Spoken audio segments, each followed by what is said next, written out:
धीरेन्द्र पुंडीर हमारे वरिष्ठ सहयोगी जुड़े हैं। डॉक्टर राहुल, मैं आपके पास आता हूं।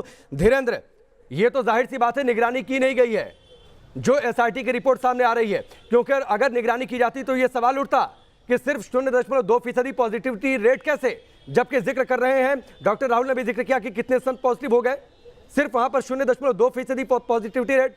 सीधे तौर पर यह मामला मिलीभगत का है।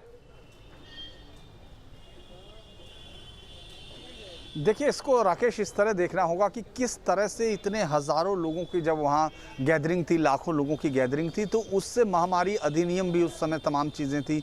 उस समय जो गौर किए जाने वाली बात सिर्फ ये थी कि कैसे ये जो ऑर्डर हाई कोर्ट का है उसको कैसे कंप्लाई कराना है, कैसे उसको अप्लाई करेंगे हम, वहाँ हमारे पास क्या इतने संसाधन होंगे, जिस लैब को हम दे रहे हैं उसकी कैपेसिटी कितनी होगी। ये तमाम चीज़ें आपको हैरानी होगी कि वो सब देखे नहीं गई। लेकिन वो चीज़ें अगर मैं इसको अभी छोड़ देता हूँ, जो जांच के बाद आप ये सोचिए कि 3 जांच इस वक्त चल रही हैं, यानी कोई है जो बचाने की कोशिश कर रहा है इस पूरे सिस्टम में। इस देश की जो सबसे बड़ी महामारी, जो अब तक के हमने शायद जो पिछले ज्ञात इतिहास में इस तरह के सीन जो देखे हैं, जिससे पूरा देश एक तरह रो रहा था और डर के साए में था, उस वक्त इतनी बड़ी आपदा के बाद आप सोचिए जांच हो रही है, उसको 3 लेवल पे कर रहे हैं।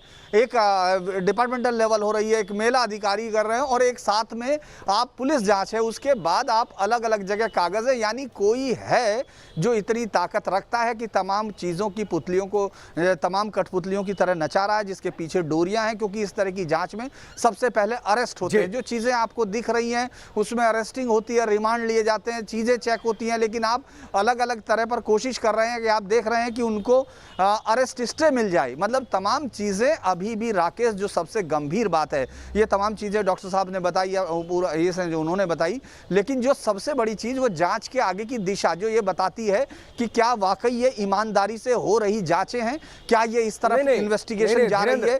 तब जब ईमानदारी तो कहीं रही नहीं ना धीरेन्द्र, ईमानदारी तो कहीं रही नहीं, क्योंकि अगर ईमानदारी होती तो मैक्स कॉर्पोरेट सर्विस को ठेका नहीं दिया जाता, जिसे स्वास्थ्य विभाग ने पहले मना कर दिया, फिर उसने बैक चैनल से उसने घुसने की कोशिश की, फिर वो एमओयू साइन करता है नलवा लैब और डॉक्टर लाल चंदानी के साथ, फिर उसको ठेका दे दिया जाता है, आईडी पासवर्ड दे दिया जाता है। ईमानदारी रही होती तो शायद वहां पर ठेका ही नहीं दिया जाता मैक्स कॉर्पोरेट सर्विसेज को।